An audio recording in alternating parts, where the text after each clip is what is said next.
बाबा आप रुक जाइए, मौसम बहुत ज्यादा खराब है। मुझे तो समझ नहीं आ रहा, ये दिन पर दिन मौसम खराब होता जा रहा है। अगर ऐसे ही चलता रहा तो मजदूरी नहीं कर पाऊंगा और घर में खाने को एक दाना तक नहीं आ पाएगा। तभी बहुत तेज आंधी तूफान चलता है। अरे देखो जरा देखो, कितनी तेज तूफान चल रहा है। अरे महेश बेटा, तू झोपड़ी के ऊपर तिरपाल तो लगा कर आया था ना? हाँ बाबा, लगा दी थी तिरपाल। और उसके ऊपर तूने ईंटें रखी थी या नहीं? बाबा ईंट रखना तो मैं भूल गया। महेश के इतना कहते ही झोपड़ी के अंदर बारिश की वजह से पानी टपकना शुरू हो जाता है। हे भगवान महेश, तूने ये क्या किया? तुझे मैंने कहा था बारिश और तूफान तेज है, तुझे ईंटें रख देनी चाहिए थी। मुझे लग रहा है कि तिरपाल उड़ गई।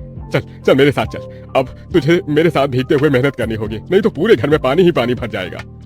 देवेश इतना बोल ही रहा था कि घर के अंदर वाकई छत से पानी टपकने लगा। हाँ पिताजी, आप सही कह रहे हो, चलो चलते हैं जल्दी से।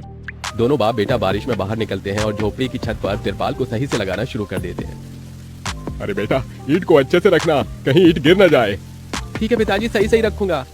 महेश इतना कहकर अच्छे से ईंट से तिरपाल को दबाने लगता है, जिससे छत ढक जाती है और झोपड़ी में पानी टपकना बंद हो जाता है। लेकिन इसी के चलते हुए बेचारे दोनों के दोनों बहुत बुरी तरह भीग जाते हैं।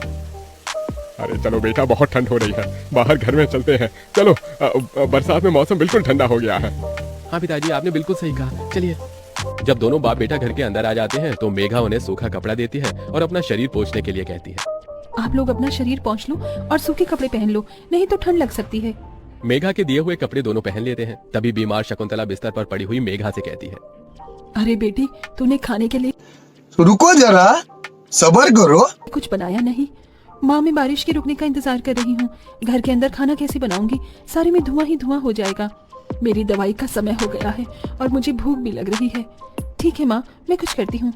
मेघा अपने सिर पर एक सफेद कट्टा रखकर बारिश से बचते हुए रुक जा मेरे बेटे, मुझे पता है कि तुम बहुत मेहनत करते हो, लेकिन फिर भी तुम जो चाहते हो वह नहीं मिलता। बेटा, मैं तुझे आशीर्वाद देती हूँ कि अगले शनिवार से पहले तेरी एक मन की इच्छा अवश्य पूरी होगी। और अगर तू मेरा सच्चा भक्त है तो इस भले इंसान की वीडियो को लाइक सब्सक्राइब करके जाना। तथास्तु मेरे बेटे। बाहर से कुछ ईंटें लाकर घर के अंदर ही छोटा सा चूल्हा बना लेती है और उसी पर खाना बनाना शुरू करती है।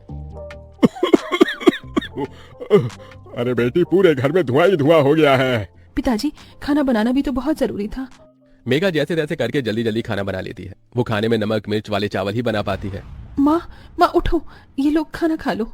शकुंतला मेघा के हाथों से खाना खाती है। शकुंतला के पूरे शरीर को पैरालाइज हुआ था, जिसके कारण ना तो वो हिल सकती थी और ना ही वो उठ सकती थी। मेरी प्यारी बेटी, इतनी कम उम्र में तेरे ऊपर कितनी जिम्मेदारी आ गई। हम गरीबों का कुछ नहीं हो सकता है। रुक जा बेटा, मैं संकट मोचन हनुमान हूँ, मैं तेरे सभी संकट दूर कर दूंगा। तू इस वीडियो को लाइक करके चैनल को सब्सक्राइब कर ले और कमेंट में जय श्री राम लिख कर जरूर जाना। और देख, लाइक और सब्सक्राइब करने के बाद रीमिक्स वाले ऑप्शन पर क्लिक कर यूज दिस साउंड वाले बटन को 2 सेकंड तक दबाए रख, फिर देखना ये जादू होगा। इसे ट्राई करना मत भूलना। गरीब झोपड़ी के अंदर हम कैसे कैसे दिन देखते हैं। कोई बात नहीं माँ, बच्चे समय के अनुसार बड़े होते हैं, लेकिन मैं समय से पहले बड़ी हो गई हूँ। आपको तो खुश होना चाहिए। मैं तो इस कदर लाचार हो गई हूँ कि तेरे सर पर हाथ रखकर तुझे आशीर्वाद भी नहीं दे सकती बेटा। शकुंतला की आंखों से आंसू निकल रहे थे। मेघा उसके आंसू पोंछकर अपनी माँ को हौसला देती है, जिसके बाद वो अपने भाई और पिता के साथ बैठकर खाना खाती है। बारिश होती ही रहती है, लेकिन बारिश रुकने का नाम ही नहीं लेती। खाना खाकर वो सभी सो जाते हैं। आधी रात के समय जिस तरफ शकुंतला का बिस्तर होता है, वहाँ पर पानी टपकना शुरू हो जाता है। अरे ये क्या, पानी टपक रहा है। मेघा, मेघा, लगता है सो गई। अब मैं क्या करूं?